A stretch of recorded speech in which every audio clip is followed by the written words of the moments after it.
திமுக அமைச்சர்கிட்ட போய் ஒரு பெண் மனுவை கொடுக்குறாங்க. அந்த மனுவை வாங்கி அந்த அம்மா தலையிலே அடிக்கிறாங்க. அடுத்து விடியல் பயணம்னு ஒரு விடியாமூச்சி பயணத்தை உங்களுக்கு கொடுத்துருக்காங்க பாருங்க. ஒரு ஓட்ட ஓடசல் பஸ், கைலாக்கடைக்கு போற பஸ்ல லிப்ஸ்டிக் பெயிண்ட் அடிச்சு முன்னாடி மட்டும் அதை வந்து விடியல் பயணம்னு உங்களுக்கு கொடுக்குறாங்க. எங்கேயாவது அந்த விடியல் பயணம் பஸ் உங்களை கரெக்டா ஸ்டாப்ல நிறுத்தி ஏத்திட்டு போறாங்களா? சொல்லுங்க, நீங்க தான் சொல்லணும். கரெக்டா ஸ்டாப்ல நிறுத்தி ஏத்திட்டு போறாங்களா? இங்க பஸ் ஸ்டாண்டுனா 200 மீட்டர் தள்ளி தான் நிறுத்துறாங்க. எங்க ஸ்டாப்பை இறக்கி விடுறாங்களா? அவங்க நகர்த்தி தானே போய் நிறுத்துறாங்க. மரியாதை அவங்களை நடத்துறாங்களா? என்ன சொல்றாங்க? ஓசி பயணம் சொல்றாங்களா? ஓசி பஸ்ன்னு சொல்றாங்க தானே எல்லாரும். இது ஆரம்பிச்சு வச்சது யாரு? திமுகவோட அமைச்சர் பொன்முடி மேடையில சொல்றாரு, எல்லாரும் ஓசியில தானே போறீங்க, ஓசியிலன்னு. அப்ப நீங்க திருப்பி கேட்கணும், இன்னைக்கு திமுகவுல இருக்கிற எம்எல்ஏக்களும் அமைச்சர்களும் வாழ்ற வாழ்க்கை ஓசி. நீங்க போட்ட பிச்சை அதை அவங்க புரிஞ்சுக்கணும். யாரை பார்த்து ஓசின்னு சொல்றாங்க? பெண்கள் இன்னைக்கு நீங்க நம்மளோட வரிப்பணத்துல போறீங்க. தெளிவா கேளுங்க. 1000 ரூபாய் கொடுத்துட்டு ஓட்டு போடுனா யார் அப்பா வீட்டு காசை கொடுத்த? கருணாநிதி சொத்தை எடுத்து கொடுத்தியா? கேளுங்க. எங்க வரிப்பணத்தை எடுத்து கொடுத்துருக்க? எதுக்கு நீ என்ன ஓட்டு காசை கொடுத்துரு கேட்கிற? 5000 ரூபாய் கொடுத்துருக்க, எங்களுக்கு ஓட்டு போடுங்கன்னா எதுக்கு 5000 ரூபாய் கொடுத்துருக்க? எங்களுக்கு கொடுக்குற மாசம் 1000 ரூபாய் கொடுக்குறேன்னு ஒத்துக்கிட்ட தொகை தானே அது. வாக்குறுதி கொடுத்தீங்கல்ல, கொடுத்த வாக்குறுதி எல்லாத்தையும் முதல்ல நிறைவேற்றினீங்களா? ஓட்டு கேட்டு வந்தா நீங்க கேளுங்க. முதல்ல 28 மாசம் ஏன் கொடுக்கலன்னு கேளுங்க. என்ன சொல்லுச்சு திமுக? ஆட்சிக்கு வந்தவுடன் அனைத்து மகளிருக்கும் 1000 ரூபாய் கொடுப்பேன் சொன்னாங்களா? ஆட்சிக்கு மே 2021 வந்தாங்க. வந்தோன்னு உங்களுக்கு 1000 ரூபாய் வந்துச்சா? வரல. எப்ப கொடுத்தாங்க? 2023 செப்டம்பர்ல கொடுக்குறாங்க. அப்ப 28 மாசம் உங்களுக்கு கொடுக்கல. அது உங்க காசு தானே. அப்ப திமுக காரங்க ஓட்டு கேட்டு வந்தா கேளுங்க, 28,000 எங்க? 28,000 முதல்ல எடுத்து வைன்னு சொல்லுங்க. 28,000 கொடுக்கணும் தானே. ஏமாத்திட்டாங்க தானே அவங்கள. அதுலயும் கூட எல்லாருக்கும் கொடுக்கல. அனைத்து மகளிருக்கும் 1000 ரூபாய் தரேன்னு சொல்லிட்டு என்ன பண்ணிட்டாங்கன்னா, தகுதியுள்ள குடும்ப தலைவிகளுக்கு தான் கொடுப்பாங்களாம். அதாவது நீங்களாம் குடும்ப தலைவியா இருக்க தகுதியா இல்லைன்னு ஸ்டாலின் தான் சொல்லுவாரு. உங்க வீட்டுக்காரெல்லாம் சொல்ல மாட்டாங்க. தகுதியுள்ள குடும்ப தலைவிக்கு தான் 1000 ரூபாய் கொடுப்பாங்களாம். அதெல்லாம் ஒரு கோடி மகளிருக்கு வந்து வரல அந்த 1000 ரூபாய். அதை ஏமாத்திட்டாங்க. இந்த விடியல் ஆட்சி அப்படின்னாலே கலர் கலரா எப்படி ரீல் விடணும், எப்படி வார்த்தையை முன்னுக்கு பின்ன மாத்தி பேசணும், எப்படி எல்லாம் மக்களை ஏமாத்தணும் அவங்களுக்கு நல்லா தெரியும். அனைத்து மகளிருக்கும் இலவச பயணம்னாங்க. அப்போ எல்லா பஸ்லயும் தானே இலவசமா கொடுக்கணும் உங்களுக்கு. இந்த பஸ் ஒரு ஓட்ட ஓடச பஸ்ல உங்களை ஏற்றி விட்டுட்டு அந்த பஸ்ஸை விட்டீங்கன்னா அடுத்த பஸ்ல ஏறினா 10 ரூபாய் டிக்கெட் என்ன பண்ணிட்டாங்க? 30 ரூபாய்க்கு விட்டாங்களா? அப்போ அந்த ஓட்ட பஸ்ஸும் நிறுத்த மாட்டேன். நீ அடுத்த பஸ்ல ஏறினா என்ன டபுள் சார்ஜ் கட்டணும். இதோ போட்டு வாங்குறது, உங்களுக்கு கொடுக்குற மாதிரி கொடுத்துட்டு உங்ககிட்ட இருந்தே கொடுக்கறது. உங்களுக்கு மாசம் 1000 ரூபாய் கொடுத்துட்டு உங்க வீட்டுக்கார்ட்ட டாஸ்மாக்ல டெய்லி 500 ரூபாய் பிடிக்கிறது. புரியுதா? இதுதான் இவங்களோட திட்டம். நீங்களாம் நினைப்பீங்க, ஐயோ டெய்லி காலையில எந்திரிச்சோன்னு சொல்லுவீங்க, ஐயோ இன்னைக்கு அது கொடுக்காதையா, ஒழுங்கா சம்பளத்தை கொண்டு வந்து கையில குடியான்னு. அவரு வேலையை விட்டு வரப்ப நினைப்பாரு, நம்ம கொண்டாடி காலையில சொல்லி அனுப்பியிருக்கா குடிக்காம வரணும்டாங்க. ஆனா அந்த மனுஷன் நீங்க எல்லாம் நம்புங்க. உங்க வீட்டுக்காரெல்லாம் நல்லவங்க. அவங்கள ஆபீஸ்ல இருந்து வேலையில இருந்து வீட்டுக்கு வர்றதுக்குள்ள 10 டாஸ்மாக தாண்டி வரணும். அந்த மனுஷனுக்கு எவ்வளவுதான் வலிக்காத மாதிரியா நடிப்பாங்க. முதல்ல 2 தாண்டுவாங்க, இல்லடா வீட்டுக்கு போயிடலாம். அடுத்த 2 தாண்டுவாங்க, வண்டி லேசா ஸ்லோவாகும். அடுத்த 2 தாண்டுவாங்க, பொண்டாட்டி திட்டுவாளே அப்படின்னு. அடுத்த 2 ஆத்துக்கலாம் போட ஒரு கோட்டரை போட்டா தூக்கி போட்டு மிச்சா பேசாம கடக்க போறான் ஓரமா அப்படின்ட்டு வந்துருவாங்க. அப்ப இன்னைக்கு உங்க வீட்டுக்காரெல்லாம் குடிக்க வைக்கிறது யாரு? இந்த திமுக அரசு. திரும்புற பக்கம்லாம் டாஸ்மாக். ஊருக்கு ஸ்கூல் இருக்கா, ஊருக்கு லைப்ரரி இருக்காங்களா? இவங்களுக்கு தேவையில்ல. தெருவுக்கு டாஸ்மாக் இருக்கணும். டாஸ்மாக்ல வருமானம் குறைஞ்சிச்சு, முதல்வர் பொங்கி எழுந்துருவாரு. உடனே மீட்டிங்க போட்டு ஒரு வருஷத்துக்கு டார்கெட் எவ்வளவு தெரியுமா? 55,000 கோடி. பாத்துக்கோங்க. உங்க வீட்டு காசு, உங்களோட தாலி செயின், உங்க தாலியில போட்டிருக்க குண்டு கொலா தாலி எல்லாம் எங்க போய் நிக்குது? தமிழக அரசுக்கு வருமானமா 55,000 கோடி ஒரு வருஷத்துக்கு டாஸ்மாக் வியாபாரம். இந்த லட்சணத்துல சாராய வியாபாரத்தை அதிகப்படுத்தினா இந்த நாடு உருப்படுமா? நீங்க சொல்லுங்க, உருப்படுமா? உங்களுக்கு மாசம் 1000 ரூபாய் கொடுத்துட்டு டெய்லி உங்க வீட்டுக்காரர் கொண்டு போய் 500 ரூபாய் டாஸ்மாக்ல கொடுத்தாருன்னா அந்த 15,000 மிச்சப்படுத்தினா நீங்க 4 அக்காவை விட்டு கஷ்டப்படுறாங்க, 1000 ரூபாய் கொடுத்துடலாம்ல. நீங்க அவங்ககிட்ட கையெழுந்திருக்க போறீங்க. அப்போ இதுதான் இந்த திமுகவோட சூழ்ச்சி. அதை நீங்க முதல்ல புரிஞ்சுக்கணும். பெண்கள் ஏன் இன்னைக்கு திமுக அதை வந்து பெண்கள் இது பண்றாங்க தெரியுமா? பெண்கள் தான் அரசியல் புரிஞ்சவங்க. பெண்களுக்கு தான் இந்த ஆட்சியில என்ன கேவலமா நடக்குன்னு தெரியும். காலங்காத்தால எந்திரிச்சு பால் பாக்கெட் வாங்குறப்ப உங்களுக்கு தெரியும் எதுக்கு பால் விலையை ஏத்துன. பால் விலையை ஏத்திட்டாங்கல்ல, உங்களுக்கு தான் தெரியும். தண்ணி ஒழுங்கா வருதா தெருவுக்கு?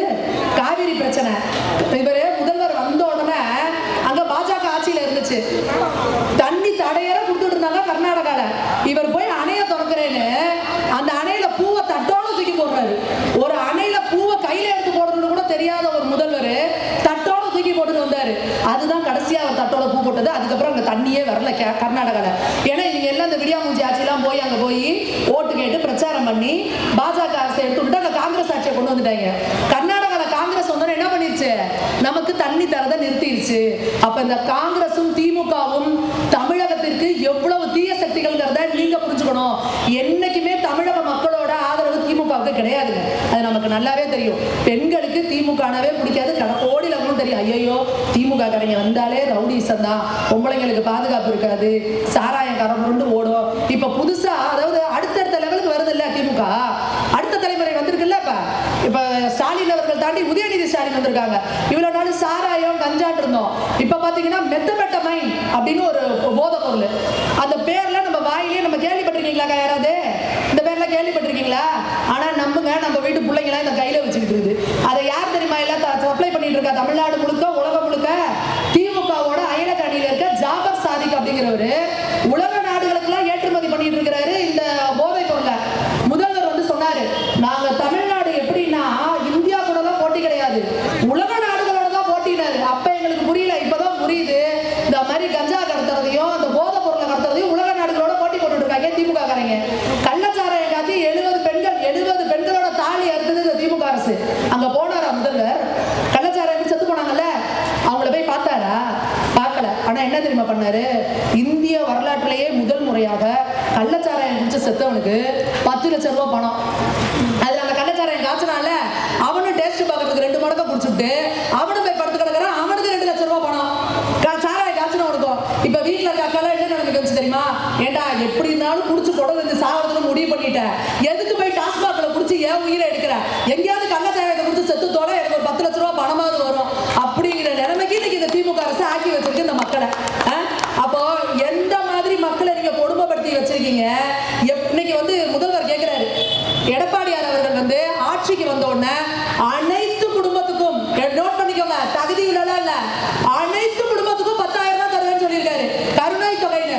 உடனே பொங்கி எழுதுறாரு ஸ்டாலின் அவர்கள், அது என்ன கருணை தொகைன்னு சொல்றது? எப்படி நீ சொல்லலாம்? எப்பா சாமி, நீ 5 வருஷமா போட்டு இந்த கொடுமைப்படுத்துறியப்பா எங்க தமிழக மக்களை. அப்ப அவங்க இந்த மாதிரி தியாகிகள் உங்களை கொடுமையை தாங்கினவங்களுக்கு கருணையோட இந்த தொகையை கொடுக்க வேணாமா? நாங்க 5 வருஷம் கஷ்டப்பட்டிருக்கீங்களா? ஆமாவா இல்லையா? நீங்க 5 வருஷம் இவ்வளவு கஷ்டப்பட்டிருக்கீங்க, அப்ப அம்மா இவ்வளவு கஷ்டப்பட்டிருக்கீங்க, அதனால உங்களுக்கு கருணை தொகைன்னு 10,000 ரூபாய் அனைத்து குடும்பத்துக்கும் கொடுப்பேன்னு சொல்லியிருக்காரு. இது மட்டும் இல்லாமல் அனைத்து மகளிருக்கும் 2,000 ரூபாய் மாசம் தரேன்னு சொல்லி அதிமுக சொல்லியிருக்காங்க. நீங்க அதிமுகவுக்கு ஓட்டு போட்டீங்கன்னா, ஓட்டு போட்டு அவங்க ஆட்சிக்கு வந்தோன்னா அந்த மாதமே திமுக கூட ஏமாத்துறது கிடையாது. 28 மாசம் தகுதி இருக்கா தகுதி இல்லையாங்கிறது கிடையாது. நீ திமுகவுக்கு ஓட்டு போடுவியா இல்ல பிஜேபிக்கு ஓட்டு போடுவியா அப்படின்னு பார்த்து கொடுக்கறது கிடையாது. அனைத்து மகளிருக்கும் 2,000 ரூபாய் உங்க கணக்குல வர வைக்கப்படும், உங்களுக்கு கொடுக்கப்படும். எடப்பாடி பழனிசாமி அவர்கள் சொல்லியிருக்காங்க. எப்பவுமே என்டிஏ கூட்டணியில என்ன சொல்றாங்களோ அதை செய்வாங்க. திமுக மாதிரி பொய்ய பேசிட்டு தெரிய மாட்டாங்க. இந்த உதயநிதி ஸ்டாலின் இருக்காரு பாருங்க, அவர் பிரச்சாரத்துல சொன்னாரு, நகை கடன்லாம் தள்ளுபடி பண்ண போறோம். ஏக்கா ஓடு ஓடு ஏமா ஓடு, போய் எல்லா நகையும் அடை வைங்க, போங்க போங்க, எல்லாத்தையும் தள்ளுபடி பண்ண போறோம், ஆட்சிக்கு வந்தோம்னா அப்படியே வந்துடும். இந்த பித்தலாட்ட கும்பலை நம்பி நீங்க எல்லாம் போய் செயின் அடகு வைக்கலாமா? தாலி செயினை கொண்டு எல்லாம் அந்த அக்காங்கெல்லாம் தாலி செயினை அடகு வச்சுட்டு இன்னைக்கு எல்லாம் கையோட தெரிஞ்சுக்கிட்டு இருக்குதுங்க. இவங்க நகை கடத்தை தள்ளுபடி பண்ணல, நகையெல்லாம் மூழ்கி போயிருச்சு. அப்போ இந்த பொய் பித்தலாட்ட கும்பலை வாக்குறுதி கலர் கலரா கொடுப்பாங்க, நீங்க நம்பாதீங்க. இன்னைக்கு திமுக என்ன தெரியுமா கொடுப்பாங்க? ஆண்கள் அடுத்த முறை ஆட்சிக்கு வந்தால் அனைவரையும் வருஷத்துக்கு ஒருக்க நிலாவுக்கு சுற்றுலா கூட்டு போவோம். செய்யவா போறாங்க? வாய்க்கு வந்தது தானே. நான் அந்த சொல்லுவால செந்தில், நான் சொன்னேன் இல்ல மகாபிரபு நீ கோடீஸ்வரனா போற அப்படின்னு. அப்படியா தம்பி, அவனுக்கு ஒரு 100 ரூபாய் கொடு அப்படின்னு. நீ சொன்னி நான் கோடீஸ்வரனாகல, நீ சொல்லதை கேட்ட சந்தோஷப்பட்டல, அதே போல நானும் உனக்கு 100 ரூபாய் கொடுக்க போறது இல்ல, நான் சொன்னதை கேட்டு நீ சந்தோஷப்படல, 2 சரியா போச்சு போட்டுருவாங்க. இதுதான் திமுகவோட வாக்குறுதிக்கு எக்ஸாம்பிள். திமுக கொடுக்குற வாக்குறுதிகளை நம்பாதீங்க. தண்ணியில கூட எழுத முடியாது, அவங்க சொல்றத காத்துல எழுதணும். பொய்யும் பித்தலாட்டமும். கேஸ் சிலிண்டர் 500 ரூபாய்க்கு தருவேன் நாங்க, கொடுத்தாங்களா? பெட்ரோலுக்கு 5 ரூபாய் குறைக்கிறேன், டீசலுக்கு 3 ரூபாய் குறைக்கிறேன் நாங்க, இப்ப வரைக்கும் குறைச்சாங்களா? கல்வி கடனை தள்ளுபடி பண்றேன் நாங்க, தள்ளுபடி பண்ணாங்களா? விவசாய கடனை தள்ளுபடி பண்றேன் நாங்க, தள்ளுபடி செஞ்சாங்களா? இதுவே லிஸ்ட் வருது இத்தனை. ஆனா முதல்வரை கேட்டா என்ன சொல்றாருன்னா, எங்களுக்கு கொடுத்த வாக்குறுதிகளை 99% நான் நிறைவேற்றிட்டேன். முதல்வர் கணக்குல ரொம்ப பிரச்சனை நமக்கு தெரியும். அவர் 87 25 கூட்டினா 90 வருது பாரு. அதனால அவர் எதுலதான் வீக்கில் இருக்கீங்களா நீங்க? அது உங்க மைண்ட் வாய்ஸ் சத்தமா கேக்குது. அவர் எல்லாத்துலயுமே வீக்கு தான். எழுதி கொடுத்தாலே பார்த்து படிக்க தரல. ஏன்னா இந்த தமிழகத்துக்கு வந்த கேட பாருங்க, அறிவார்ந்த முதல்வர்கள்னா எப்படிப்பட்டவர்கள்? இந்தியாவுக்கே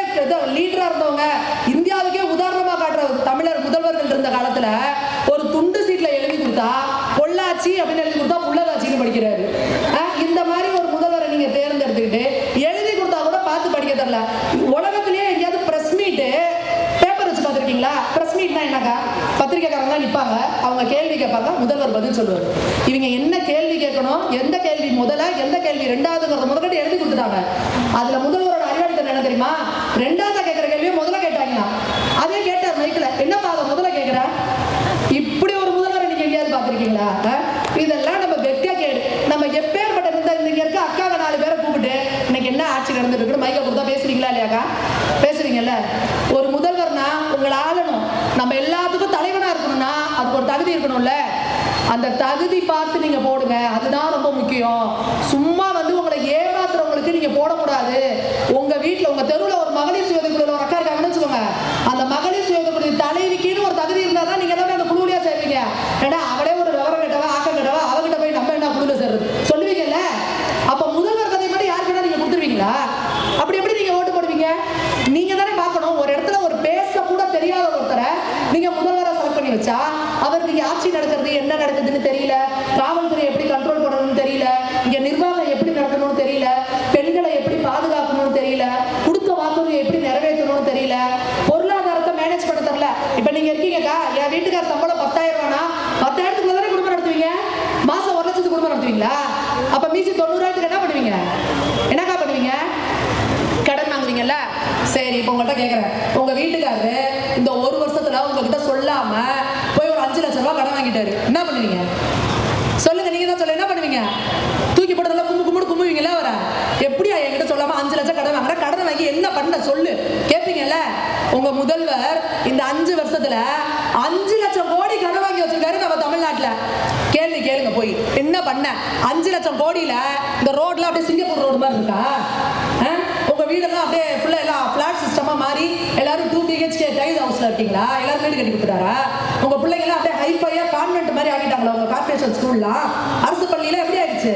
கான்வென்ட் மாதிரி ஆகிட்டாங்களா? இங்க பப்ளிக் அரசு பள்ளிகள்ல முதல்ல டாய்லெட்டுக்குள்ள, நான் எல்லா பெண்களுக்கும் சொல்றேன், அரசு பள்ளிகளுக்கு போனீங்கன்னா டாய்லெட்டுக்குள்ள போய் பாருங்க. முதல்ல டாய்லெட்டே கிடையாது, இல்லைன்னா அந்த டாய்லெட்ல கால் வைக்க முடியாது. நம்ம பிள்ளைகள் காலையில இருந்து நைட்டு வரைக்கும் சாயந்தரம் அந்த டியூஷன் முடிச்சு வீட்டுக்கு வர வரைக்கும் பாத்ரூம் போகாம அடக்கி வச்சுட்டு வராங்க. எத்தனை குழந்தைகளுக்கு கிட்னி ஃபெயிலியர் ஆகுது தெரியுமா? யூரினரி இன்ஃபெக்ஷன் வருது தெரியுமா? சாதாரணமா நம்ம கடந்து போறோங்க. ஆனா இந்த பள்ளிக்கூடத்துல டாய்லெட்டுக்கு கோடி ரூபாய் ஒதுக்குறாங்க. இதெல்லாம் சுருட்டி இவங்க வாயில போட்டுக்கிட்டு நம்ம பிள்ளைகளை நம்ம பறி கொடுக்குறோம். நம்ம பிள்ளைங்க அவஸ்தைப்படுது. வயசுக்கு வந்த பிள்ளைங்க இருக்கிறதுல யோசிச்சு பாருங்க. அந்த பிள்ளைங்க மாதவிடாய் காலத்துல ஒரு நாப்கின் மாத்திரம்னா கூட பாத்ரூம் கிடையாது இன்னைக்கு கவர்மெண்ட் ஸ்கூல்ல. ஆனா அதுக்கு எல்லாமே ஃபண்ட் இருக்கு. கோடிக்கணக்கான நிதியை வாங்கி வாயில போட்டுக்கிட்டு இன்னைக்கு நம்மளை ஏமாத்திட்டு உட்கார்ந்துருக்கு இந்த திமுக அரசு. 5 லட்சம் கோடி கடன் வாங்கி எத்தனை இண்டஸ்ட்ரீஸ் கட்டினீங்க? எத்தனை இளைஞர்களுக்கு வேலை வாய்ப்பு உருவாக்கி கொடுத்தீங்க? எத்தனை மகளிருக்கு நீங்க வேலை வாய்ப்பு வாங்கி கொடுத்தீங்க? எத்தனை பெண்களை உயர்கல்வி போறதுக்கு நீங்க ஊக்குவிச்சிருக்கீங்க? என்ன இருக்கு உங்ககிட்ட? ஒண்ணுமே கிடையாது. வெத்து வாய்ச்சாடல், வெத்து வாய்ச்சாடல். அப்ப நீங்க என்ன பண்ணணும்னா, வெறும் மன நீ எதிரில் உட்காந்து கூச்சல் போட்டுக்கிட்டே இருக்கணும் தானே. எதிர்கட்சியில போய் உட்காந்து கூச்சலை போட்டுக்கிட்டே இருந்து எதிர்கட்சியில போய் உட்கார வைக்க திமுகவை. அப்பதான் நீங்க யோசிச்சு பாருங்க, திமுக எதிர்கட்சியா இருந்தப்ப டெய்லி வந்து ரோட்ல உட்காந்துப்பாங்க. ஐயோ டாஸ்மாக் எதுக்கு? சாராய கடை யாரு? ஸ்டாலின். போன ஆட்சியில டாஸ்மாக் தேவையா? அதாவது கொரோனாயா வெளியே வந்தா செத்து பேர் வாங்குறாங்க. ஆனாலும் மாஸ்க போட்டு அது ரோட்ல நிக்கிறாரு. டாஸ்மாக் ஏன் திறந்தேன்னு இன்னைக்கு இவர் என்ன பண்ணி வச்சிருக்காரு? தெருவுக்கு 3 டாஸ்மாக் திறந்து வச்சுக்கிட்டு தீபாவளியா 700 கோடி, பொங்கலா 500 கோடி, குடியரசு தினமா 200 கோடி, இப்படி எல்லாம் கோடி கோடியா போயிட்டு நம்ம வீட்டுல நமக்குலாம் என்ன சொல்றாங்க? பிம்பிலிக்கு பில்லாப்பி. நம்ம கிட்ட என்ன இருக்கு? வெறும் வடிவேல் மாதிரி பாக்கெட் டவுசரை திறந்து வெறும் பாக்கெட் தான் கொடுக்குறாங்க. நம்ம வீட்டுக்காரங்க வீட்டுக்கு வந்தா எல்லாத்தையும் டாஸ்மாக்ல உருவிட்டு விட்டுறாங்க. இதுக்கு பேர் ஒரு ஆட்சி நான் நடத்திக்கிட்டு முழுக்க இந்த அரசு 2 விஷயத்துல தான் ஆட்சியை நடத்துது. ஒண்ணு சாராய கடை, இன்னொன்னு நம்ம கோவில்கள்ல பொம்பளைங்க எல்லாம் கொண்டு போய் உண்டியல் காசு போடுறீங்க பாருங்க, அத்தனையும் எடுத்துட்டு போயிடுறது. ஆம்பளைங்க எல்லாம் டாஸ்மாக்ல கொண்டு சாராய கடையில கொடுத்துட்டு வந்துருது. எப்படிப்பட்ட கொள்ளை பார்த்தீங்களா? இததான் வந்து சொல்லுவாங்க விஞ்ஞான ஊழல். நீ என்ன அதாவது சொல்லுவாங்க, இவர் பேசுவார் நாட்டு சம்பத்து. அவர் சொல்லுவாரு, கடலை செடி இருக்குமா, கடலை செடி இருக்கிற மாதிரி மேல இருக்கும், அந்த கடலை செடிக்கே தெரியாம அடியில இருக்க கடலையை பிடிக்க எடுத்துருவாங்க. பையன் அந்த மாதிரி உங்களுக்கே தெரியாது, உங்ககிட்ட தான் கொள்ளையடிக்கிறாங்க. நம்ம தான் இழக்கிறோனே தெரியாம நம்ம கோவில் காசை எடுத்துட்டு போய் நம்ம கோவில்ல போடுற கோடி கோடியான பணத்தை எடுத்துட்டு போய் நம்ம கோவில்ல விளக்கேற்ற கூடாதுன்னு வந்து கேஸ் போடுற தமிழக அரசை பார்த்திருக்கீங்களா நீங்க? அதை செய்யறது இந்த திமுக அரசு. திருப்பரங்குன்றத்துல தீபம் ஏற்றணும்னு கோர்ட்ல தீர்ப்பு வந்துருச்சு. ஆனா ஏற்றக்கூடாதுன்னு 144 உத்தரவு போட்டு சுப்ரீம் கோர்ட்டுக்கு போகுது தமிழக அரசு. ஒரு தடவை ஒரு ஹியரிங்க்கு சுப்ரீம் கோர்ட்டுக்கு போனா கோடிக்கணக்கான ரூபாய் செலவாகும். அந்த கோடி ரூபாய் காசு எங்க இருந்து வருது? நாம போய் திருப்பரங்குன்றம் உண்டியல்ல போட்டோம் பாருங்க. அந்த கோடி ரூபாய் இருந்தா அந்த கோவில்ல என்னென்ன வசதி செஞ்சிருக்கலாம்? செய்ய மாட்டாங்க. நீங்க போறீங்கன்னா கோவிலுக்கு உங்களுக்கு குடிக்க தண்ணி இருக்கா? முதல்ல நீங்க லைன்ல நிக்கிறீங்களா, ஒரு ஃபேன் இருக்கா? குழந்தைய தூக்கிட்டு போறீங்க, பால் கொடுக்க ஒரு இடம் இருக்கா? 4 மணி நேரம் 5 மணி நேரம் 6 மணி நேரம் லைன்ல நின்று சாப்பிடுறோமா? நம்ம உள்ள போனோம்னா எல்லாத்துக்கும் கட்டணும். 50 ரூபா கட்டணும், 100 ரூபா கட்டணும், 200 ரூபா கட்டணும், 500 ரூபா கட்டணும். 50 ரூபா கட்டணம் கொடுத்தீங்கன்னா 10 சுத்து, 100 ரூபா கட்டணம் கொடுத்தீங்கன்னா 8 சுத்து, 200 ரூபா கட்டணம் கொடுத்தீங்கன்னா 5 சுத்து, 1000 ரூபா கட்டணம் கொடுத்தீங்கன்னா 2 சுத்து, 10,000 கொடுத்தீங்கன்னா சாமியை தூக்கிட்டு வெளியே வந்துருவாங்க. ஃபுல்லா வியாபாரம். நம்ம கோவில பிசினஸ் பிளேஸ் ஆக்கி வச்சுட்டாங்க. கோவிலுக்கு எதுக்கு போவோம்? இதெல்லாம் இவங்க இப்படிலாம் பண்ணுவாங்க தெரிஞ்சுதான் நம்ம பாட்டிக்கு முன்னாடியே பழமொழி சொல்லி வச்சிருக்கு. கொடுமை கோயிலுக்கு போனா அங்க 2 கொடுமை சிக்கு சிக்குன்னு ஆடிச்சாங்க. நம்மளே மனசு வேதனையா இருக்கேன்னு கோயிலுக்கு போனா இங்க அவங்க படுத்துற வேதனை அதை விட வேதனையா இருக்கப்பா. இனிமே கோயிலுக்கே வரக்கூடாது சாமின்னு வெளியில வர மாதிரி. இதுதான் திமுகவோட அஜெண்டா. நீங்க கோயிலுக்கு போக கூடாதுங்கிறதா திமுகவோட அஜெண்டா. அப்ப நீங்க என்ன பண்ணுவாங்க? கோவிலுக்கு நீங்க போகாம இருந்தாதான் கோவில்ல இருக்க சிலைகள் காணாம போகும், கோவில்ல இருக்க தூண்கள் காணாம போகும், கோவில்ல இருக்க படிகள் காணாம போயிடும். ஒரு 10 வருஷத்துல கோவில காணாம போயிடும். இதுக்காக தான் இந்த கோவிலை திட்டமிட்டு நம்ம கோவில்ல போய் சாமி நிம்மதியா கும்பிட விடுதா அந்த அரசு? சொல்லுங்க, யாராவது நிம்மதியா போய் கோயில சாமி கும்பிட்டு வரீங்களா? இங்க எல்லா கோவில்கள்லயும் எப்படி இவ்வளவு கூட்டம் வருது நீங்க யோசிச்சு பாருங்க. 2021க்கு முன்னாடி வரைக்கும் ஒவ்வொரு கோயிலுமே இப்படி 5 மணி நேரம் 6 மணி நேரம் நின்னீங்களா? திடீர்னு மக்கள் தொகை பெருகி போச்சா? எல்லாரும் ஆளுக்கு 5 பிள்ளை 10 பிள்ளை பெற்றுட்டீங்களா 5 வருஷத்துல? திட்டமிட்டு இவங்க எல்லாரும் நேரா போட சாமியை கொண்டுட்டு வந்துகிட்டே இருக்கலாம். வேணும்னே அந்த பாதையை மறைச்சு மறைச்சு மறைச்சு கம்பியை குறுக்க கட்டி கட்டி கட்டி அப்பதான் நீங்க என்ன பண்ணுவீங்க? பொது தரிசனம்னா இத்தனை சுத்து போகணுமா? வேண்டாம். அப்ப நம்ம காசை 50 ரூபா டிக்கெட் எடுப்போம், 100 ரூபா டிக்கெட் எடுப்போம். எப்படி உங்ககிட்ட இருந்து உருவலாம், உங்க பாக்கெட்ல இருந்து காசை எப்படி உருவலாங்கிறதுல இந்த திமுக அரசு ரொம்ப தெளிவா செயல்பட்டு இருக்கு. அப்படி நம்ம சாமியை நிம்மதியா வழிபட விடாம இப்ப பாருங்க, திருப்பரங்குன்றத்துல தீபம் ஏத்தனோன்னு போன 23ஆம் தேதி வீட்டுக்கு வீடு எல்லாரும் கந்தசஷ்டி கவசம் பாடுங்க. பெண்கள் ஒரு 10 பேர் சேர்ந்து என்ன பண்றாங்க? கோவில்ல போய் பாடலாங்கிறாங்க. கோவில்ல போய் கந்தசஷ்டி கவசம் பாடக்கூடாது, அரசு உத்தரவு இல்லையா? அதனால என்ன ஆகுதுன்னா பொது அமைதிக்கு குந்தக விளையினா. எப்படி? கோயில்ல போய் கந்தசஷ்டி கவசம் பாடினா குந்தக விளையினா. நீங்க இனிமே என்ன பண்ணுங்க? கோயில்ல போயிட்டு ஸ்டாலின் வாழ்க, கலைஞர் வாழ்க, உதயநிதி வாழ்க, இன்பநிதி வாழ்கனீங்கன்னா உங்க கூட சேர்ந்து அவங்களும் கை தட்டுவாங்க. கோவில்ல போய் நமச்சிவாய வாழ்கெல்லாம் சொல்லக்கூடாது, பெருமாள் கோஷம் போடக்கூடாது, கோயிந்தா கோயிந்தா சொல்லக்கூடாது, கந்தசஷ்டி கவசம் பாடக்கூடாது, உதயநிதி வாழ்க, இன்பநிதி வாழ்கன்னு சொல்லணும். இப்ப இந்த திமுகவுக்கு நீங்க தொடர்ந்து ஓட்டு போட்டீங்கன்னா நாளைக்கு என்ன ஆகுனா, உன் வீட்டுல சாமி மடத்துல விளக்கேத்தி மணி அடிக்கணும்னால இவங்க பர்மிஷன் வாங்கணும்ன்றாங்க. அந்த நிலைமைக்கு கொண்டு வந்துருவாங்க. இந்த திமுகங்கிறதே இந்துக்களின் விரோதி. இந்து பண்டிகை ஒண்ணுக்காக உங்க முதல்வர் வாழ்த்து சொல்றாரா? உங்க எல்லாருக்கும் தீபாவளி இருக்கு தானே? உங்க எல்லாருக்கும் பொங்கல் இருக்கு தானே? ஏன் உங்களுக்கு எல்லாம் வாழ்த்து சொல்ல மாட்டேங்கிறாரு? பிள்ளையார் சதுர்த்தி இருக்கு தானே? ஏன் வாழ்த்து சொல்ல மாட்டேங்கிறாரு? அப்ப நம்மளாம் ஓட்டு போடலையா? இந்துக்கள் ஓட்டு போட்டு வரலையா அவரு? அப்ப இந்துக்களை திட்டமிட்டு இழிவுபடுத்துறாரு. ஒரு திமுக கட்சி தலைவரா ஸ்டாலின் அவர்கள் வாழ்த்து சொல்லட்டும், சொல்லாம போட்டும், அது நமக்கு தேவையில்லை. ஆனா தமிழக முதல்வர், இந்துக்களும் ஓட்டு போட்டு உட்கார்ந்து இருக்கிற ஒரு தமிழக முதல்வர் ரம்ஜான் பண்டிகை வந்தா அவங்களுக்கு அரிசி கொடுக்குறாரு, ஆயிரக்கணக்கான டன்னு போய் நோம்பு கட்சி குடிக்கிறாரு. கிறிஸ்துமஸ் பண்டிகை வந்தா அரசு விழா எடுக்கிறாரு, போய் கேக் வெட்டுறாரு. ஆனா தமிழ் பண்டிகை, இந்துக்கள் பண்டிகை எது வந்தாலும் அதுக்கு வாழ்த்து கூட சொல்ல மனசு இல்லாத ஒரு இந்து விரோத முதல்வருக்கு ஓட்டு போடணுமா? அவ்வளோலாம் இந்துக்கள் வந்து தன்மானம் இல்லாம சுயமரியாதை இல்லாம போயிட்டோமாங்கிறத இங்க இருக்கிற பெண்கள் ஒவ்வொருத்தரும் சிந்திக்கணும். ஏன்னா இன்னைக்கு இந்த இந்து தர்மம் இவ்வளவு தூரம் நிலைச்சிருக்கு அப்படின்னா அதுக்கு காரணம் பெண்கள் தான். இன்னைக்கும் நம்ம வீடு வீட்டுக்கு விளக்கேற்றி சாமி கும்பிடுறது, வெள்ளி செவ்வாய் கோயிலுக்கு போறது, நம்ம பிள்ளைங்களுக்கு அந்த வழிபாட்டு முறைகளை சொல்லி கொடுக்கறது, நம்ம குலதெய்வ வழிபாட்டை சொல்லி கொடுக்கறதுலாம் யாருன்னா செய்யறா? நாம தானே செய்யறோம், பெண்கள் தானே செய்யறோம். அப்ப அதுக்கு ஒருத்தவங்க பிரச்சனை பண்றாங்கன்னா அவங்களுக்கு ஓட்டு போடலாமா? அவங்கள நம்ம கொண்டு வரலாமா? அவ்வளவு வெறுப்பு இருக்கு உங்களுக்கு. இந்துக்கள்னா உங்களுக்கு அவ்வளவு வெறுப்பா இருக்கு, எங்க சாமினா உங்களுக்கு அவ்வளவு வெறுப்பா இருக்குன்னா ஏன் உங்களுக்கு எங்க ஓட்டு வேணும்? தைரியமா சொல்லுங்க, இந்துக்களோட ஓட்டு வேணும்னு சொல்லுங்க.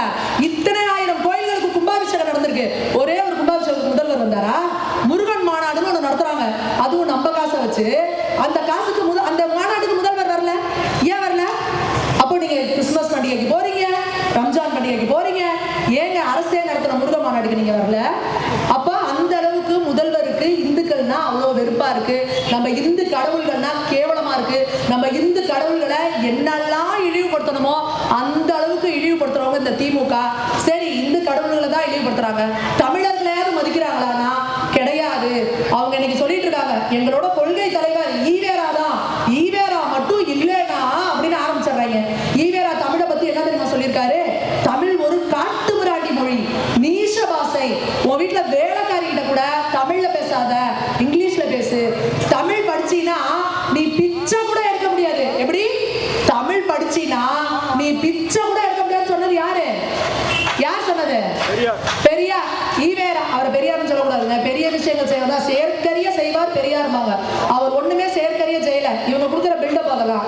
அதனால இந்த ஈவேரா செஞ்சது எல்லாமே தமிழ் வெறுப்பு, தமிழர்கள் வெறுப்பு, இந்து மத கடவுள்கள் வெறுப்பு. நீங்க யோசிச்சு பாருங்க, நீங்க கோயில்ல போய் சாமி கும்பிடுறீங்கல்ல, நீங்க எல்லாரும் கோயிலுக்கு போறீங்கல்லக்கா, கோயிலுக்குள்ள சாமி இருக்குன்னு நீங்க நம்புறீங்களா? நம்புறீங்களா? ஆமா இல்ல மட்டும் சொல்லுங்க. கோவில்ல சாமி இருக்குன்னு நீங்க நம்புறீங்களா இல்லையா? யாரெல்லாம் நம்புறீங்க கை தூக்குங்க. கோவிலுக்குள்ள சாமி இருக்குன்னு நான் நம்புறேங்கிறவங்க கை தூக்குங்க. நம்புறீங்கல்ல? அந்த கோவில் வாசல்ல ஒரு சிலையை வச்சிருக்காங்க. என்ன போடுறாங்க தெரியுமா? கடவுளை நம்புவன் காட்டு மிராண்டி, கடவுளை நம்புவன் முட்டாள், கடவுளை நம்புவன் அயோக்கியர். அப்ப நம்மள எல்லாம் என்ன சொல்றாங்க? நாமெல்லாம் முட்டாளா, நாமெல்லாம் காட்டு மிராண்டியா, நாமெல்லாம் அயோக்கிய பேருங்களா? அதை எங்க வச்சிருக்காங்க? நம்ம கோவில் வாசல்ல வச்சிருக்காங்க. யோசிச்சு பாருங்க, எவ்வளவு பெரிய அயோக்கியத்தனம் இது. வேற எந்த மாத்துல இருக்கிறவங்க அதை செஞ்சிட முடியுமா? அப்ப இந்துக்கள் என்ன நினைச்சிட்டு இருக்காங்க? அவ்வளவு கேவலமா நினைச்சிட்டு இருக்காங்க. அப்ப ஈவேரா என்ன சொல்றாருன்னா, கடவுளே கிடையாது, கடவுளை கும்பிடுறவன் முட்டா பையன் அப்படின்னு சொன்ன ஒரு சித்தாந்தத்தை அவர் தான் எங்களுக்கு எல்லாம் தூக்கி பிடிச்சிட்டு இருக்க திமுக தலைவர் ஸ்டாலின் அவர்கள் இன்னே வரைக்கும் அந்த இந்து விரோத போக்க கடைபிடிச்சிட்டு வராரு. எங்கேயுமே எந்த இந்து பண்டிகைகளுக்கும் வாழ்த்து கூட சொல்ல முடியாத, நம்ம கோவில்ல ஒரு விளக்கேற்றம்னு கூட நினைக்காத, விளக்கு ஏற்றக்கூடாதுன்னு சொல்றாரு, தடை போடுறாரு. 144 தடை உத்தரவு. அந்த திருப்பரங்குன்ற மக்கள் பெண்கள்லாம் பொங்கி எழுதாங்க, ஏங்க எங்க முருகன் கோயில ஒரு விளக்கேற்றினா என்னங்க உங்களுக்கு பிரச்சனை? ஏங்க எங்க முருகனுக்கு இந்த மாதிரிலாம் பண்றீங்க? எங்க முருகன் எங்களோட குலதெய்வங்க, எதுக்கு அந்த கோயில ஒரு விளக்கேற்ற கூடாதுன்னு சொல்றீங்க? அப்படின்னா இவங்க எங்க சொல்றாங்களோ அதுதான் விளக்கேற்றமா. கோவில்ல எங்க வேணா நான் படிக்கல்ல வச்சுவேன், வாசல்ல போற விளக்கில் வச்சுவேன். எங்க கோயில நான் விளக்கேற்றோம், உனக்கு எங்க வலிக்குது? அதுல ஒரு பெரிய தூண் வச்சிருக்காங்க. அந்த ஊர்காரங்க என்ன சொல்றாங்க? அது விளக்கு தூண். அது பேர் என்ன? விளக்கு தூண். விளக்கு தூண்ல என்ன ஏற்றுவாங்க? விளக்கு தானே ஏற்றுவாங்க, பேர்லயே இருக்கு விளக்கு தூண். இவங்க என்ன சொல்றாங்க? சர்வே கல்லா அளந்து ரோட்ல மயில் கல்லா வச்சிருக்காங்க. சர்வே கல்லை எவனாவது ஆஞ்சநேயர் செதுக்கி வச்சிருப்பாங்க? ரோட்டுக்கு நீங்க இந்த மயில் கல் வச்சிருக்கீங்களே, ஒவ்வொரு மயில் கல்லையும் முருகன், பிள்ளையார், ஆஞ்சநேயர் செதுக்கி வச்சிருக்காங்களா? இப்ப தமிழர்கள் இந்துக்கள் எல்லாம் முட்டாள்கள் நினைச்சுக்கிட்டாங்களா? அப்ப இன்னைக்கு நம்ம தமிழ் கடவுள் முருகனுக்கே இந்த ஒரு நிலைமை. முருகனை வழிபடக்கூடாது, முருகனுக்கான கந்தசஷ்டி கவசத்தை பாடக்கூடாது, முருகன் கோவில்ல ஒரு விளக்கேற்ற கூடாதுன்னு கிளம்புனா இந்த இந்து விரோதிகள், இந்த தமிழ் விரோதிகளை திரும்பி நாம ஆட்சிக்கு அமர்த்தலாமா? பெண்கள் நீங்க தான் முடிவு பண்ணணும். நாளைக்கு உங்க பிள்ளைங்க வீட்டுல சாமி மாடத்துல சாமிக்கு போகணும்னா எங்க கிட்ட லெட்டர் போட்டு பர்மிஷன் வாங்கணும்னு சொல்லி இந்த திமுக அரசு. அந்த அளவுக்கு விரோதிகள், இந்து விரோதிகள். ஏன்னா இன்னைக்கு அப்பட்டமா கோவில் உச்சியில விளக்கேற்ற கூடாதுன்னு சொல்றவங்க நாளைக்கு நம்ம வீட்டுல விளக்கேற்ற கூடாதுன்னு சொல்ல எவ்வளவு நேரம் ஆக போகுது? அப்படி என்ன உங்களுக்கு இந்துக்கள் மேல அவ்வளவு வெறுப்பு? நாம இந்துக்கள் ஏதாவது அவங்களை போய் சொல்லியிருக்கோமா? அவங்களை ஏதாவது வெறுப்பா நடத்திருக்கோமா? அப்பாவிகளா நீங்க கொடுக்குற வாக்குறுதிகளை நம்பி உங்களுக்கு ஏமாந்து ஓட்டு போட்டதை தவிர இந்த இந்து மக்கள் என்ன பாவத்தை செஞ்சாங்க உங்களுக்கு? சரி, நாங்க தான் சிறுபான்மையின காவலர்கள். சரி, முஸ்லிம் சகோதரர்களுக்காக ஏதாவது செஞ்சீங்களா? ஒன்னும் செய்யல. என்னங்க எங்களுக்கு ஒரு நலத்திட்டமும் செய்யல, என்னங்க எங்களுக்கு இவ்வளவு பிரச்சனைன்னு கேட்டா அதெல்லாம் நீ கேட்கக்கூடாது. நீ எங்களுக்கு ஓட்டு போட்டு கேட்டா பாஜக உள்ள வந்துடும். பாஜக உள்ள வந்துடும் தான் அவனுக்கு பிரச்சனையை ஒழிஞ்சு மக்களுக்கு நல்லது செய்யணுங்கிறது கிடையாது. அப்போ இந்த திமுக என்ன நினைக்குதுன்னா, மக்களை முழுக்க பயமுறுத்தி, ஏமாத்தி, ஏதாவது பொய் வாக்குறுதிகளை கொடுத்து மூலச்செலவு பண்ணி நாம ஓட்ட வாங்கிடலாம் அப்படின்னு பகல் கனவு கண்டுட்டு இருக்காரு முதல்வர். அந்த கனவு கனவாவே போகணும், அது நினைவாக கூடாதுங்கிறது தான் நம்ம எல்லாரோட கோரிக்கையும். இங்க இருக்கிற பெண்கள் ஒவ்வொருத்தரும் நீங்க தான் அரசியல்ல மாற்றத்தை கொண்டு வர போறவங்க. நீங்க தான் நாளைக்கு ஓட்டு கேட்டு தருவ பேசுவீங்க. ஆனா நீ 5 வருஷத்துக்கு முன்னாடி வந்த, 5 வருஷம் வச்சு இப்பதான் வர, 5 வருஷம் எங்க போன, என்ன வந்து எங்க தொகுதிக்கு செஞ்சா நீங்க தானே கேட்பீங்க. அதனாலதான் இன்னைக்கு பெண்களை பார்த்து பயப்படுறாங்க. நீங்க எல்லாரும் கேள்வி கேளுங்கள். ஓட்டுக்கு 5000 இல்ல 10000 இல்ல 50000 கொடுத்தாலும் வாங்கி வச்சுக்கோங்க. அவ்வளவு உங்ககிட்ட கொள்ளையடிச்ச காசு, யார் அப்பா விட்டு காசு இல்ல, உங்ககிட்ட கொள்ளையடிச்ச காசை கொடுக்குறாங்க, வாங்கி வச்சுக்கோங்க. ஆனா ஒருத்தரோட ஓட்டு கூட திமுகவுக்கு போயிடக்கூடாது. அப்படி போற ஓட்டு நாமளே நம்ம வீட்டுக்கார டாஸ்மாக்கு போன அனுப்புறது, நாமளே நம்ம பிள்ளைங்க கையில கஞ்சா பொட்டலத்தை கொடுக்கறது, நாமளே நம்ம பெண் குழந்தைகளுக்கு ஒரு பாதுகாப்பு இல்லாத சமுதாயத்தை உருவாக்குறதுக்கு சமம். ஓட்டு மட்டத்துல போய் கை வைக்கிறப்போ உங்களோட கணவரும் உங்களோட ஆண் பிள்ளையும் உங்களோட பெண் பிள்ளையும் கண்ணுக்கு முன்னாடி உங்களுக்கு வரணும். பொழுது போய் பொழுது விடிஞ்சா எங்க எத்தனை கொலை விழுந்துச்சோ, எங்க எந்த பொண்ணுக்கு என்ன நடந்துச்சோ, எங்க எந்த குழந்தைக்கு பிரச்சனை ஆச்சோ, எங்க எந்த பாட்டிக்கு பிரச்சனை ஆச்சோன்னு பொழுது போய் பொழுது விடிஞ்சா விடியல்லையே பிரச்சனை. அதான் ஒரு விடியல் தரேன்னு சொல்லியிருக்காரு முதல்வர். நமக்கு அது தெரியாம ஓட்டு போட்டிருக்கீங்க நீங்க. விடியல்ல காலையில எந்திரிச்சு நியூஸ் பேப்பரை திறந்தா பிரச்சனை பிரச்சனை, கொலை கொள்ளை, ஸ்கூல் படிக்கிற பசங்க கையில கஞ்சா பட்டாக்கத்தியை வச்சுட்டு சுத்திட்டு இருக்கிறாங்க. இவ்வளவு பிரச்சனை போயிட்டு இருக்கு. பெண்கள்னு எடுத்துக்கிட்டீங்கன்னா இன்னைக்கு நீங்க உங்களுக்கு இருக்கிற மிகப்பெரிய மன உளைச்சல் என்ன? குழந்தைங்களை நிம்மதியா வெளியில அனுப்ப முடியுதா? பொம்பளை பிள்ளைகளை வெளியில விளையாட கூட அனுப்ப முடியல.